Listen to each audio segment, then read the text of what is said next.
It was horrific and scary and wrong.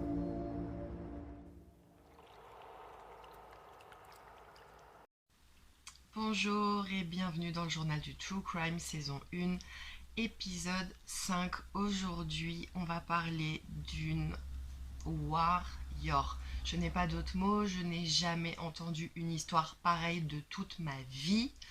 Et je pense que pour ceux qui ne connaissent pas cette histoire, pour vous également, ça va être du domaine du surnaturel.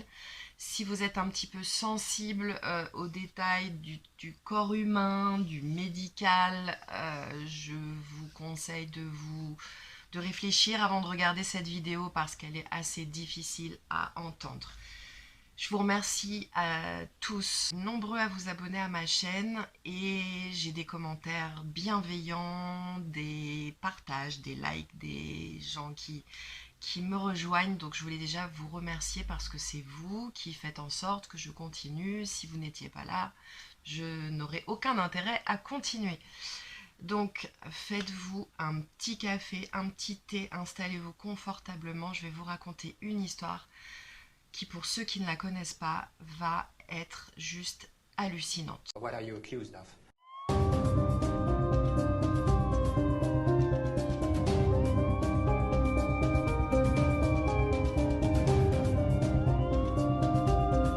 Originally accused of killing 34 women. 911, what is your emergency? L'héroïne, il n'y a pas d'autre mot, dont nous allons parler aujourd'hui, s'appelle Alison Botha. Elle est née le 22 septembre 1967 en Afrique du Sud, dans la ville de Port Elizabeth. Ses parents divorcent lorsqu'elle a 10 ans et elle part s'installer avec sa mère et son grand frère qui s'appelle Neil. Après avoir été directrice de la Collegiate High School for Girls à Port Elizabeth, elle a envie de voyager à travers le monde. Elle va donc voyager, visiter énormément de pays et va revenir dans son lieu d'habitation en Afrique du Sud. 1994, elle devient courtière en assurance. Et à ce moment-là, elle a 27 ans, elle est très heureuse et elle a la vie devant elle. C'est une jeune adulte qui a une vie complètement banale. Un soir, elle passe du temps sur la plage avec ses amis, ils passent une soirée tranquille. Et ils décident de finir cette soirée chez Alison. Elle les invite tous à boire un verre, manger des pizzas et jouer à des jeux de société et des jeux de vidéo. À un moment donné, il se fait tard, donc tout le monde va commencer à rentrer chez lui. Et il y a un ami qui habite un petit peu plus loin que les autres, donc Elisabeth va lui proposer de le raccompagner en voiture. Elle raccompagne son amie chez elle et rentre se coucher à son domicile. Seulement lorsqu'elle va garer sa voiture pour enfin rentrer chez elle, un homme va immédiatement surgir. Le temps qu'elle se penche pour prendre son sac à main côté passager, il va surgir avec un couteau et va lui imposer de le faire rentrer dans son véhicule, va lui demander de s'installer côté passager et de lui laisser le volant. Il s'appelle Franz Dutoit. Alors, évidemment, il lui assure qu'il ne lui veut aucun mal et qu'il veut simplement utiliser sa voiture pour aller récupérer des affaires à lui. Alison n'est pas paniquée outre mesure dans un premier temps. Elle croit cet homme lorsqu'il lui dit « Je ne te ferai pas de mal, j'ai besoin d'une voiture, j'ai besoin d'aller récupérer des affaires et ensuite je te relâcherai. » Simplement, au bout de quelques minutes de route, il s'arrête pour faire monter un ami à lui. Et là, quand Alison voit qu'il n'est pas seul mais qu'ils sont deux, elle va commencer à vraiment prendre peur. Donc ce deuxième passager va prendre place à l'arrière du véhicule. Il se nomme Teuns Kruger. Dans la voiture s'installe un silence assez pesant. Alison commence à se demander ce qu'ils vont faire d'elle. Ils vont s'arrêter dans une espèce de clairière, un endroit complètement abandonné, quand même très isolé. Personne ne peut en principe passer dans cet endroit-là. Et ils vont tout simplement annoncer à Alison qu'ils veulent coucher avec elle. Donc évidemment, Alison est complètement paniquée à ce moment-là. Et seulement à ce moment-là, elle se met à totalement paniquer. et se dire que c'est un traquenard depuis le début. Et évidemment, elle se refuse totalement à coucher avec eux, donc elle va lutter et ils vont donc commencer à la violenter pour pouvoir la violer tranquillement. Elle sait que le pire va lui arriver, il la tape pour qu'elle arrête de se défendre et ils vont la violer à tour de bras, chacun leur tour. Après l'avoir violée, la question de savoir ce qu'ils vont faire d'Alison ne se pose pas très longtemps. Pour eux, il est évident qu'il faut absolument la tuer afin qu'elle ne les accuse pas et qu'elle ne puisse pas parler. Ils ont dit leur vrai prénom, ils ont montré leur visage. Donc pour eux, il est inenvisageable de laisser Alison en vie. Ils vont tenter plusieurs choses. Ils vont d'abord étrangler Alison. Simplement, elle va perdre connaissance, mais va se réveiller. Donc déjà, ils sont un petit peu étonnés qu'elle se réveille de cet évanouissement. Comme ça n'a pas marché, ils vont passer à un grade supérieur et vont la poignarder dans la région du ventre, de l'abdomen, de l'estomac. Ils vont la poignarder de 37 coups de couteau. Pendant qu'elle se fait poignarder, elle les supplie d'arrêter, de ne pas la tuer. Elle les supplie de la laisser en vie. Mais elle a devant elle deux sadiques qui laissent complètement exploser leurs pulsions sadiques et qui se servent du corps d'Alison comme d'un punching ball où ils vont pouvoir faire ce qu'ils veulent. Au bout de 37 coups de couteau, elle est évidemment évanouie, elle a évidemment perdu connaissance, ses yeux se sont fermés, mais les garçons constatent qu'elle respire encore.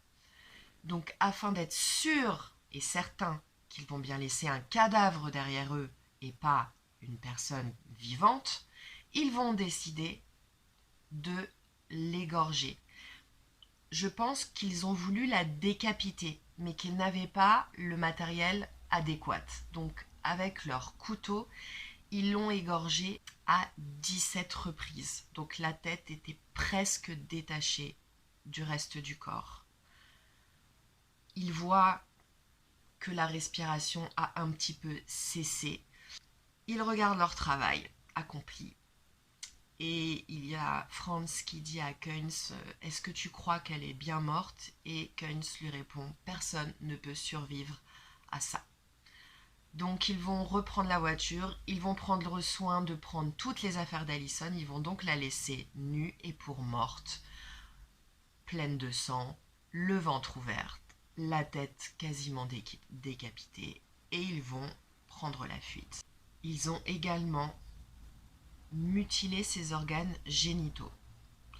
Donc, je sais pas ce que vous en pensez. Pour moi, ça, c'est pas dans le but de la tuer, c'est dans le but de jouer et de la faire souffrir le martyre, hein, parce que mutiler ses organes génitaux alors qu'elle est déjà pleine de 36 coups de couteau, d'un étranglement et 17 égorgements, je pense que rajouter ça, c'est vraiment pour s'amuser. Ce qu'ils ne savent pas, c'est qu'Alison entend tout ce qu'ils sont en train de dire. Alison entend tout. Alison n'est pas morte. Elle est dans un état second. Elle ne ressent même pas la douleur tellement elle est forte. Elle a un instinct de survie à ce moment-là qui est décuplé. Elle voit au loin des phares de voiture. Elle en conclut qu'elle n'est pas loin d'une route. Et elle a la force, le mental de se dire « Avant de me laisser plonger dans quoi j'ai envie de plonger ?» Parce que clairement, je pense qu'elle a juste envie de fermer les yeux et se laisser partir. Elle prend la décision de se dire « Je vais essayer de marcher jusqu'à la route. Là, je pourrais me laisser tomber, mais au moins des voitures passeront, me verront et peut-être que quelqu'un arrivera à me sauver. » Avant cela, elle trouve le courage, elle a la présence d'esprit d'écrire dans la boue qui est proche d'elle le nom de ces deux agresseurs, Keynes et Franz, qu'elle connaît depuis l'adolescence. Elle les connaît de vue, ce ne sont pas ses amis, mais elle les connaît depuis l'adolescence. Elle a entendu leurs prénoms, donc elle est sûre d'elle. Elle écrit les deux prénoms et elle laisse un message déchirant à sa maman. Elle écrit, elle trouve la force d'écrire en dessous « Maman, je t'aime ». Là, elle prend son courage à deux mains, Elle se lève avec le peu de force qui lui reste. On ne sait même pas comment elle arrive à ouvrir les yeux. À ce stade-là, tout le monde serait mort. Moi, je me dis, mais je serais morte depuis longtemps. Allison se lève. En revanche, en marchant, elle entend des bruits bizarres. Elle réalise pas vraiment ce qu'ils lui ont réellement fait. Donc, elle entend des bruits bizarres et elle se rend compte qu'en fin de compte, c'est sa respiration qu'elle entend par sa trachée qui est totalement explosée. Donc, c'est les relents de sa respiration qu'elle entend mélangés au sang qui coule. Elle se rend également compte qu'elle a du sang qui coule le long de ses jambes, donc elle porte un regard à son ventre. Et là, elle se rend compte qu'elle a les intestins qui lui sortent du ventre. Donc avec une main, elle retient ses intestins de tomber de son propre corps.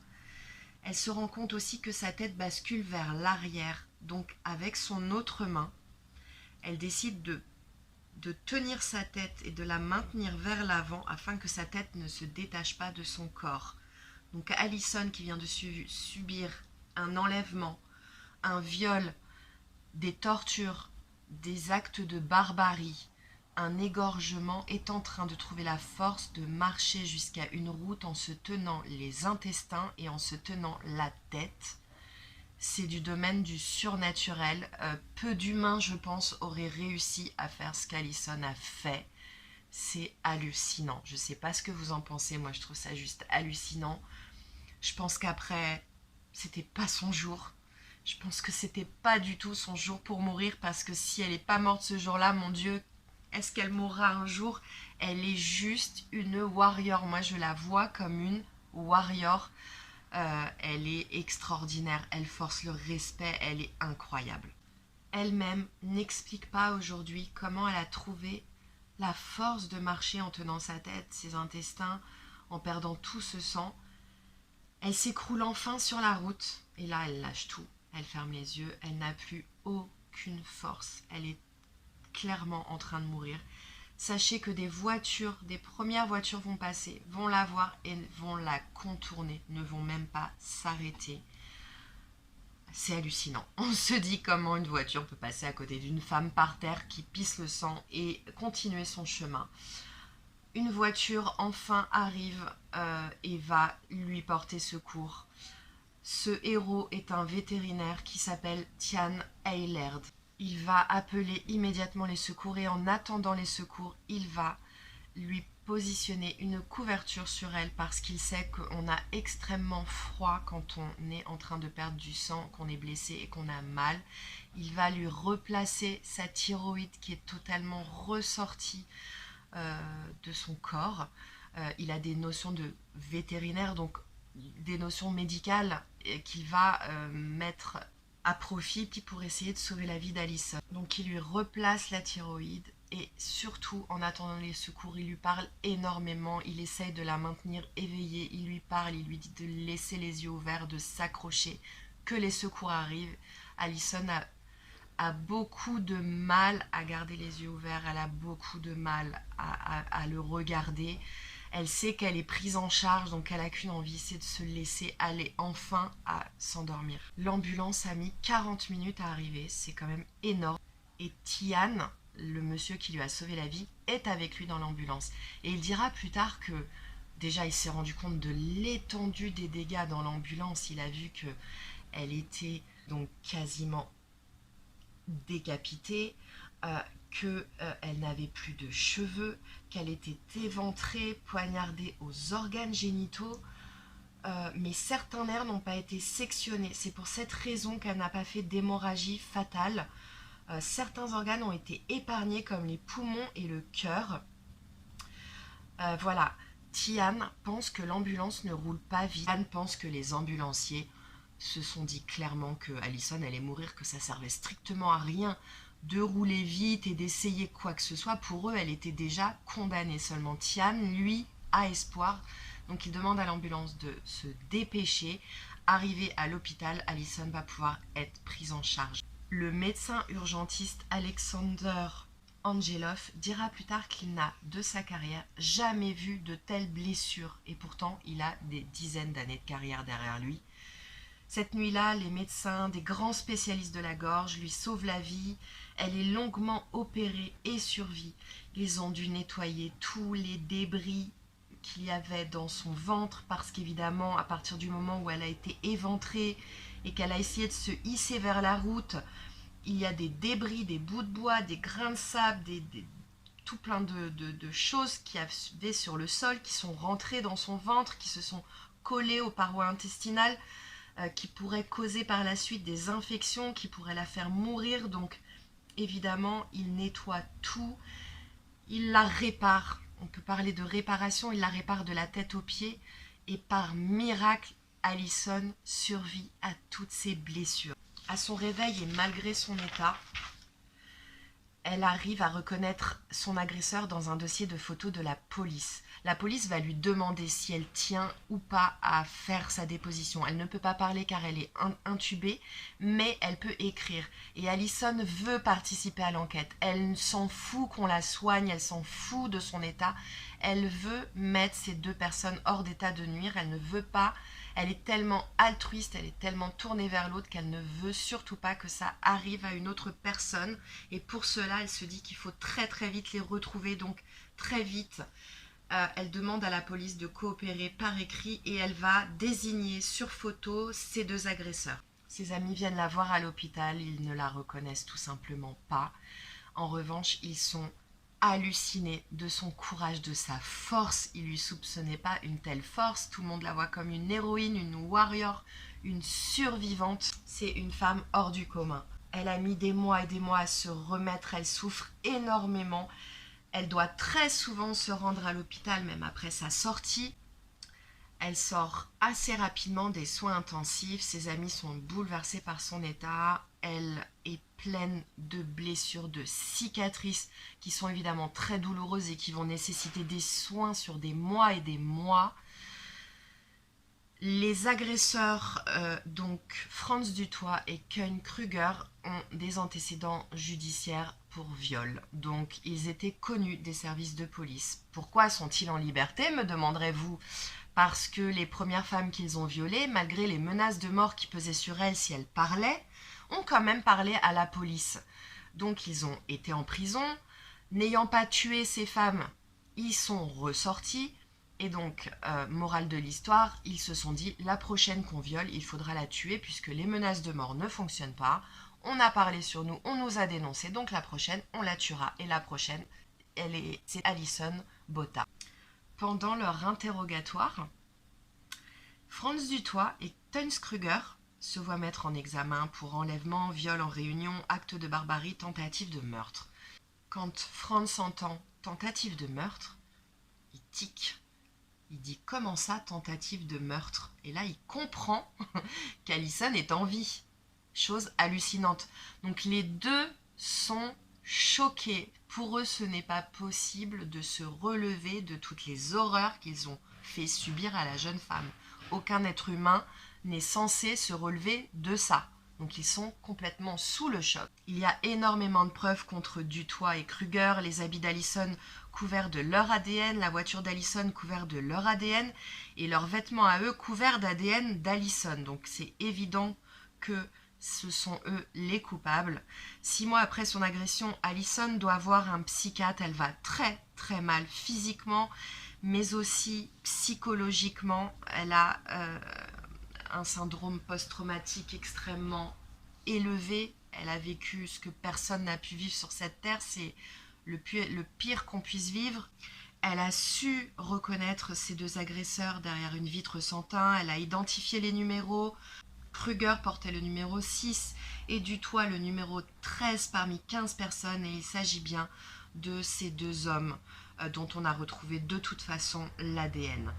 Allison part s'installer chez sa mère. Elle est totalement dépressive, ne veut plus sortir, ne se nourrit plus, parle à peine, ne décroche même plus le téléphone, ne veut plus voir personne, ni ses amis, ni sa famille.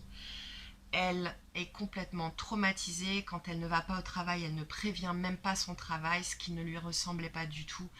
Elle est totalement dans un état second. Le pays entier déteste les deux individus et souhaite à tout prix leur mort. eux, essayent de se défendre en disant qu'ils sont possédés et qu'ils voient des démons qu'ils doivent tuer. Donc, visiblement, les démons, avant de les tuer, ils les violent d'abord. Hein, c'est pour être plus sûr, peut-être, qu'ils ne reviennent pas. Donc, n'importe quoi, personne ne croit évidemment à leurs excuses. Il faut comprendre le traumatisme d'Alison. Elle se met à haïr tous les hommes. Pour elle, ce sont de potentiels violeurs tous. Elle ne fait plus confiance en personne.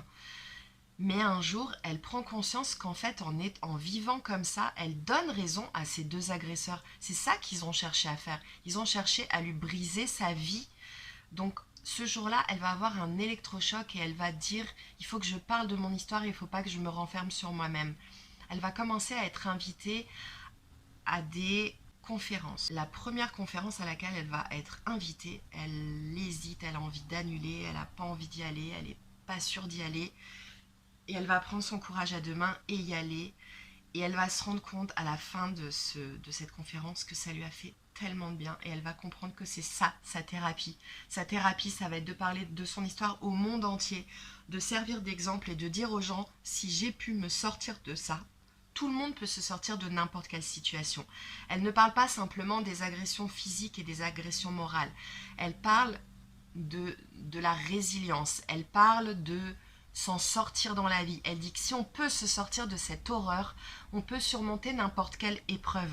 Et donc elle va devenir un modèle dans le monde entier. Alison Botta, c'est une survivante. Elle a survécu à ce dont personne n'aurait pu survivre. Donc elle est écoutée.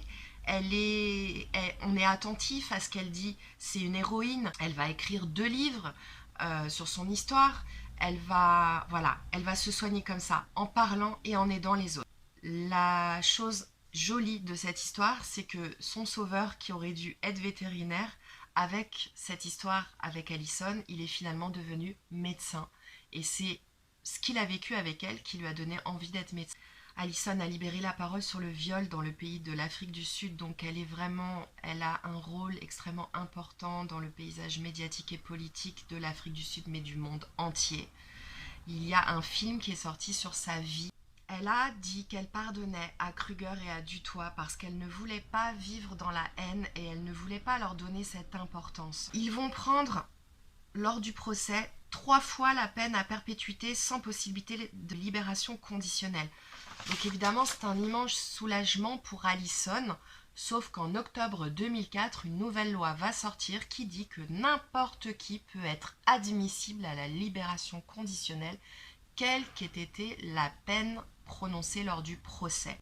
Alison est en panique, elle a très peur de voir un jour ces 2 agresseurs sortir.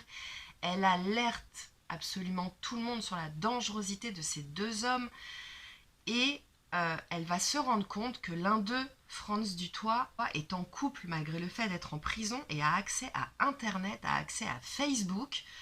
Elle prévient les autorités qui ne vont pas faire grand-chose. Elle est vraiment choquée que lui, derrière les barreaux, arrive à faire sa vie. Entre-temps, évidemment, Alison s'est mariée. Son mariage n'a pas tenu longtemps, mais elle s'est mariée à un homme très bien. Et elle a eu 2 fils qui s'appellent Daniel et Mathieu. Donc, Alison a eu sa revanche sur la vie. Alison, elle a fait sa vie. Aujourd'hui, elle se bat pour ne surtout pas que Dutoit et Kruger ressortent. Il faut savoir que Franz Dutoit a le culot de demander des royalties sur les ventes de livres de Alison. Parce qu'évidemment, c'est grâce à lui qu'elle vend des livres. Et c'est grâce à lui qu'elle a écrit un livre. Non, France, non. C'est pas grâce à toi qu'elle a écrit un livre, c'est à cause de toi qu'elle a écrit un livre. Ce livre, elle aurait préféré ne pas l'écrire et elle aurait probablement préféré ne pas vivre ce que tu lui as fait vivre. Donc, les royalties, on va oublier. Aujourd'hui, Franz Dutoit et Tuns Kruger sont toujours emprisonnés. Le combat d'Alison aujourd'hui, c'est de ne surtout pas qu'ils sortent. Voilà. Pour résumer cette affaire, elle a vécu le pire, elle s'en est sortie, elle a eu une grosse période de dépression, elle s'est relevée de cette dépression, elle a parlé de ça au monde entier, elle a conseillé des millions de gens sur la foi et sur la force de caractère qui peut sauver une vie. Et aujourd'hui, son 2e combat, c'est de ne pas laisser ressortir des criminels aussi dangereux que ces personnes-là, qui avait des antécédents, qui était en liberté et qui avait en plus décidé de réitérer les faits pour lesquels ils avaient déjà été enfermés en ajoutant ensuite un meurtre pour ne pas qu'on les désigne. Voilà, donc c'est une histoire absolument incroyable que je voulais vous raconter. Je ne sais pas si vous connaissez Alison Botta, mais si vous pouvez vous procurer son livre, procurez-le vous. Elle est extraordinaire cette femme et j'espère que cette histoire vous aura plu. Elle finit plutôt bien parce qu'aujourd'hui Alison va bien et c'est une magnifique leçon de vie qu'elle nous donne à nous tous et voilà. Dites-moi ce que vous en pensez. On va prier pour que ces deux ordures ne sortent jamais. Je pense qu'ils sont très âgés aujourd'hui et honnêtement je pense pas que l'Afrique du Sud va prendre le risque de faire sortir deux criminels pareils. Tout le monde connaît leur visage. À la limite, même s'ils sortent de prison, je pense que tout le monde va leur sauter dessus. Tout le monde va vouloir faire justice eux-mêmes. Hein. Personne ne va avoir envie que de telles personnes vivent, soit leurs voisins par exemple. Donc voilà. J'espère que ça vous a plu. Je me plonge tout de suite dans une nouvelle histoire pour vous. N'hésitez pas en commentaire à me dire s'il y a des sujets que vous voulez que je travaille et que je traite et que je vous raconte. Promis, je vais m'améliorer au niveau du son et au niveau de la déco puisqu'il y a une absence totale de déco. Donc ça, je vais m'améliorer. Je vous embrasse très fort. Je vous dis merci pour tout et à très vite.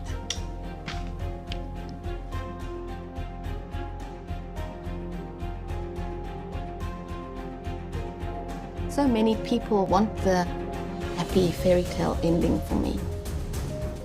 So do I. But for now, it keeps eluding me. I can remember it as if it was yesterday. I was abducted at knife point, taken to the bushes on the outskirts of the city, raped by two men, strangled, stabbed in my stomach in excess of 36 times, disemboweled, and had my throat cut 17 times.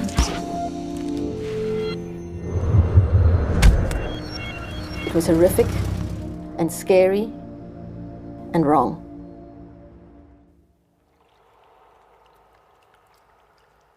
And I survived.